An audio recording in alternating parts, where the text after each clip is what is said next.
How's it going, guys? Welcome back to the channel. I'm making a video today about shallow water brush piles. So as bass fish, we go out and we're always looking for a competitive edge to catch more bass, put more bass in the boat, whether it's weekend warriors or tournament anglers. We're always looking for that tricks to put more fish in the boat. So today I'm going to be walking you guys through how I place shallow water brush piles, and this is a deadly trick to get more bass in the boat, whether you're a weekend warrior or a tournament angler. This is a really deadly trick, and it one, helps you put more bass in the boat, but two, it also helps the fishery you're fishing at, where you drop these brush piles. It helps the overall ecosystem of that fishery. It helps there it gives cover for bait fish, gives them a spot to hide from bigger fish, and it also allows fish to sit up on that structure. So it's a win-win. It helps your angling and it helps the fishery.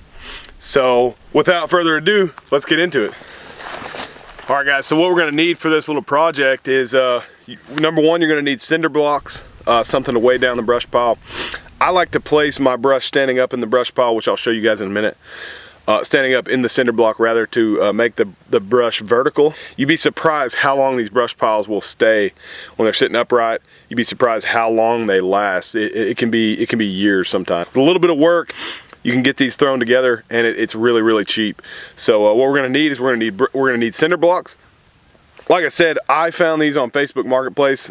Somebody had torn up the foundation of a house and was selling cinder blocks for really cheap. I think I got like 60 for like 20 bucks.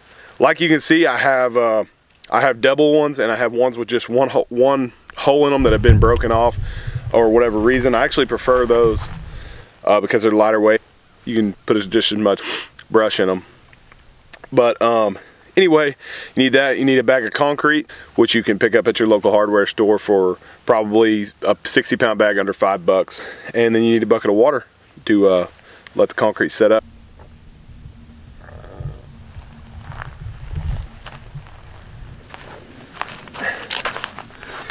Okay, guys, so the first thing we're going to do is we're going to take our bag of concrete, and as you can see, this bag of concrete kind of tore open as I was getting it out of the truck, so that's not ideal. Normally I would just cut the corner off. But what I'm going to do is I'm going to take the dry concrete, pour it straight into the holes of the cinder block. I'm not going to add water yet, just the dry powder concrete, pour it into the holes, and then I'll meet you back for the next step.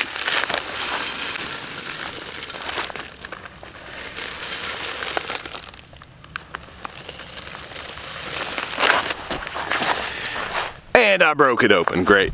So what I'm going to show you guys is I take the thing and fill it up about 3/4 of the way full. You don't want to fill it all the way up to start, because then you won't have room to put your branches down in there. And don't drop your bag of concrete and spill it all over the ground.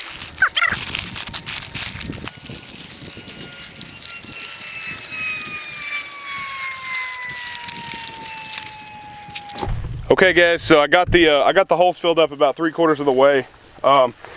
It's not exact. It's not an exact science, but you just get them about right. For today's episode, we're going to be making shallow water brush piles, and so what I did for these is I got small little shrubs, as you can see here, just little trees. And I'm going to be putting these in less than 5 feet of water, so I don't want them sticking up out of the water.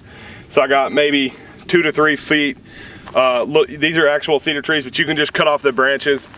And also, this doesn't have to be cedar trees. A lot of guys prefer not to use cedar trees. I had access to a bunch of cedar trees, and when my uncle was clearing out his pasture, I asked him to keep the cedar trees for me, so he did, and that's what I'm going to be using. You can use literally any type of branch, any type of stick to stick down in the cinder block. It doesn't matter. This isn't a science. Like I said, you can use anything, stiff it down in the branch, set up the concrete, and you're good to go. Okay, so without further ado, I'm going to get some of these little branches, shove them down in there.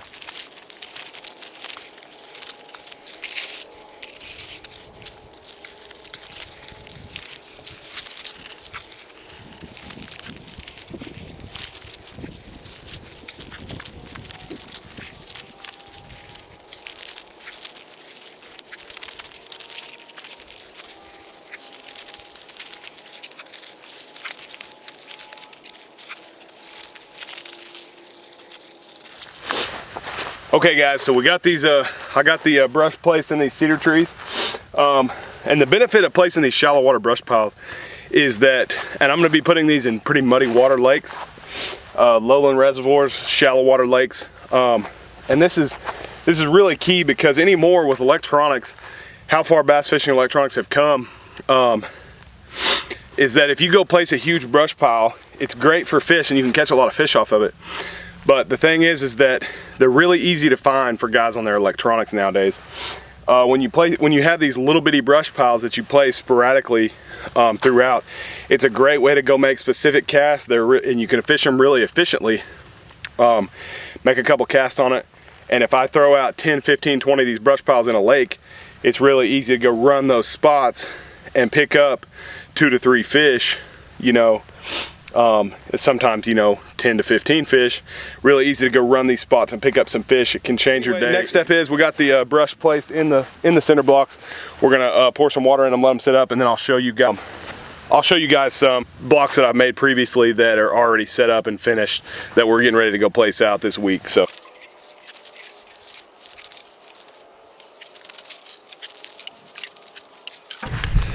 Okay, so that's that, guys. Like I said, 1 bag of concrete filled up 1, 2, 3, 4, 5, 6, 7, 8 holes of cinder blocks. So if you had 4, you would fill up all eight boxes with concrete, and then 1 3/4 filled up bucket of water. So really simple, guys. Don't make this overcomplicated. You can see are some of the piles that I've made previously. They stand up nice. And we have a whole bunch of them over here.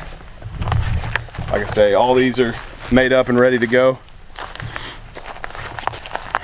And we're planning on making a whole bunch more. Like I said, I have a whole bunch of cedar trees over there ready to go, but this is what they look like, guys. Like I say, they stand up about you know, 3 feet tall, which is perfect.